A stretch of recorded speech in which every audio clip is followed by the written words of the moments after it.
Оқиғаны мен жергілікті бөлімшеде көп болып жұмыс істегеннен бері есімде.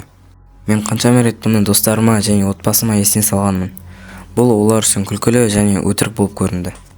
Және мен бұл істі аяқтамағаныма отбасым өкінді.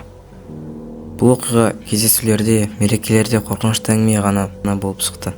Мен бұл оқиғаны қайта айта берсем, ол менің ойымнан кетеді деп ойладым.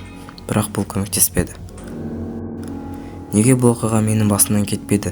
Неге бұл оқиға менің миымда өмірім соңына дейін есімде болатын, олар білмейді. Бұл 2009 жылы жазда болған болатын. Мен өз жұмысымды жақсы істедім. Және офицер болғаныма 2 жыл болған болатын. Сол күні менің құрбым маған сөз салды. Мен де сол күні жасайын деп жатқанда. Бірақ сол түні не болғаны менің басымнан кетпес. Бұл 2009 жылдың мамыры болды. Мен және менің жаңа көмекшім оны Боб деп қойық. Көшені қарап жүрдік. Және сол кезде диспетчер біз жүрген районда отбасылық зорлық-зомбылық болды деді. Менің көмекшім Бобқа нағыз профиль қалай жұмыс жасау керектігін көрсетуге мүмкіндік туды. Мен оны тексеріске алдым. Мен көлікті дәл сол үйдің жанына қойдым. Мен есікті ашып үйге қарай жақындадым. Ал Боб менің артымнан кетті. Бұл жай 2 қабатты үй болды. Және біз сатымен көтеріп келе жатқанда есік кішкене ашылып тұрған көрдік. Мен қаруымды ойнадым және Бобқа да ескерттім. Алдыңғы есіктен кіру жаман ой деп артқы есікті қарадым. Боб үйде біреу бар ма деп айқайлады. Оған бір шапалақ бердім. Зал кәдімгідей болды. Ортасында кілем, сыртында дивандар. Мен 2-ші қабатқа міндім, ал Боб менің артымнан. Ол жерде 3 бөлмені көрдім. Біреуінің есігі ашық. Біз ішіне кірдік. Бөлме жарығы жанып тұрды. Қабырғада қағаздар тұрды. Ал үстел үстінде кітап жазылған. Мүмкін бұл жазушы адам болар деп ойладым. Мен ол кітапты оқыдым. Ол жерде 18 ғасыр кездегі бір әйел қатыгез өліммен өлген жайлы жазылған.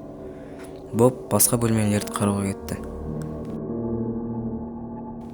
Ол есікті ашты және мені шақырды.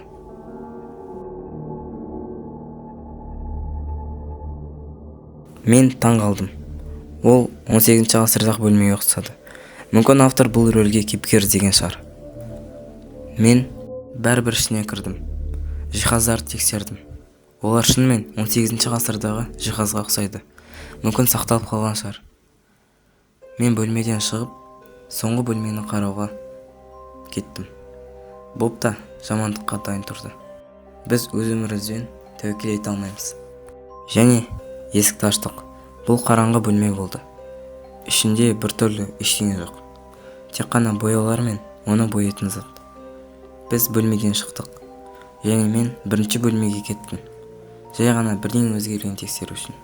Және төсекте фотоаппарат жатты. Бұл камера бұнда болды ма, Боб? Мен бір немесе 2 затты көрмей қалуым мүмкін болатын. Боб басын шайқады. Мен оны ұстадым. Сосын ол жұмыс жасай бастады. Одан бір сурет түсті. Боб оны көтерген кезде ол тұшып қойды. Бұл біздің енді кіріп келе жатқан фотомыз.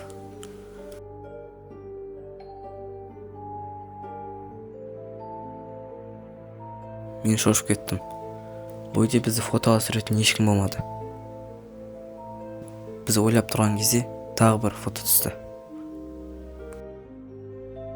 Бұл жолы Боб және мен екеуміз 18 ғасырдағы бөлмеде қарап отырдық. Және мен сол жерде бірдеңені байқадым. Біздің артымызда бір адамның көлеңкесі тұрды. Тыныс алу қиын болып барады. Себебі бізді біреу қарап тұрғандай болды. Боб бұны көргенде шошып кетті. Осы кезде камера тағы бір сурет шығарды. Бұл суретте Боб және мен екеуміз қараңғы бөлмені қарап аттық. Бірақ бір шетінде бір әйел тұрды. Оның көзі қорқынышты. Күлкісі адамға ұқсамайды. Ол адам емескені түрінен де көрініп тұр. Мен қорқанымнан тыныс алмай қалдым. Және бұл әйелдің адам емес, жануар екеніне сендім.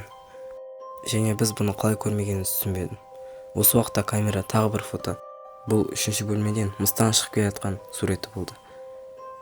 Және біз осы уақытта есіктің ашылған дауысын естідік. Біз алды-артымызға қарамай жүгірдік, ешқайда қарамадық. Мен көлікке отырдым, Боб та көлікке отырды. Камераны артқа лақтырып, бөлімшеге қарай айдадық. Біз бөлімшеге келгенде сағат 11-дей болды. Және Боб екеуміз өз-өзімізге әлде келе алмадық. Мен өз-өзіме сене алмай тұрмын. Біз оны қалай байқамай қалдық?